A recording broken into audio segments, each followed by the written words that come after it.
What's going on, guys? Danny here from Metal Couch, and Redeemer of Souls is up on iTunes for streaming, and I gave it a few listens, and now I'm here to bring you my review. So, Judas Priest, probably one of my favorite classic metal bands, a favorite of many people. You know, they're a worldwide name in metal, so, you know, they unveiled a track about a month ago, the title track for this album, and I thought, hey, you know, this is a slower version of Hell Patrol. I'll give this album a listen. And then the second track, March of the Damned, came out, and I thought that it was boring, uninteresting, and was just flat out bad. Hopefully, with this album, I thought, you know, maybe it'll be a mix between the two. I'll take a 50-50 for an act like Judas Priest. After Nostradamus and the fact that they've been playing for 40 years, in fact, this album's going to be released on the 40th anniversary of Rock-A-Rolla, I honestly expected this to be somewhat bad, because in my opinion Priest have not put out a good album since Painkiller. So going in, you have the and I just want to point this out, I'm not going to go through track by track. There are only a few tracks that I want to talk about, and that would be the first three. You have Dragonaut, Redeemer of Souls, and Halls of Valhalla. Dragonaut is a good way to start out the album. It's a nice way to get you involved. It's a little bit fast-paced. For Priest, they can't play as fast as something like Painkiller anymore, so if you're listening to this track and you're like, this doesn't exactly seem fast-paced, it's fast-paced for a bunch of guys who are in their mid-60s still playing metal. So bear with me there. And you get the title track, which I thought was, hey, it's Hell Patrol 2.0, cool. And then you get Halls of Valhalla, which displays some high notes with Halford, which brings me into the production of this album. The production of this album is horrible.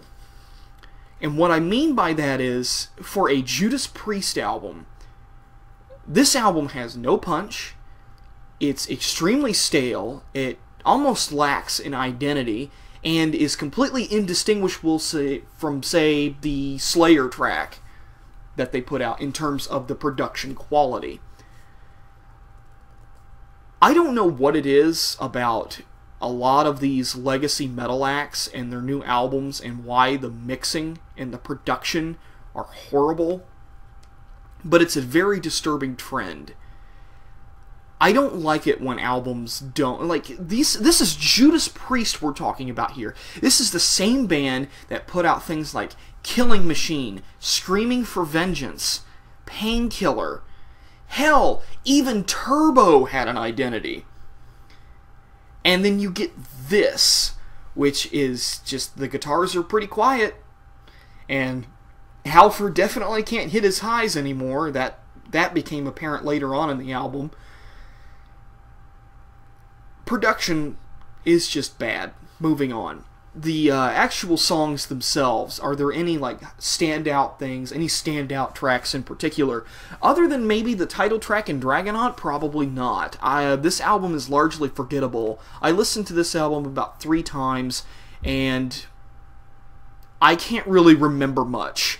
Nothing really sticks out that goes like, hey, that's pretty fucking cool, or hey, that's slightly awesome. You know, it's just a lot of the same. A lot of the songs start to blend together. Like when you listen to March of the Damned and Down in Flames, they kind of blend together. When you listen to Metalizer or Hell and Back, well, not really Hell and Back. Hell and Back was a ballad. Yeah, that's right. More like Cold-Blooded. Yeah, Cold-Blooded. That's the one I was looking for. See, that's the problem. They all sound so similar, unless they're a ballad, then I can remember that because it's the slow song, and it's got acoustic in it, and it's Rob Halford trying to sing his heart out. This album's incredibly disappointing, but then again, I don't know what I expected, to be honest, because these guys have been playing for 40 years, they're old now, they're a legacy act. I don't know why legacy acts continue to put out new material. I don't really want to insult Priest as much as, say, Megadeth, because Megadeth pissed me off a lot more. With Megadeth, they continue to put out on a consistent basis uninspired, bad albums. Like Super Collider is a train wreck. I wouldn't say that Redeemer of Souls is as bad as that, because at least you can tell Judas Priest are trying. And that's probably all I can say, is that this is slightly better than Nostradamus. It still clocks in at over an hour and is way too long. But hey, you know, it's better than some other acts that are other legacy acts out there right now.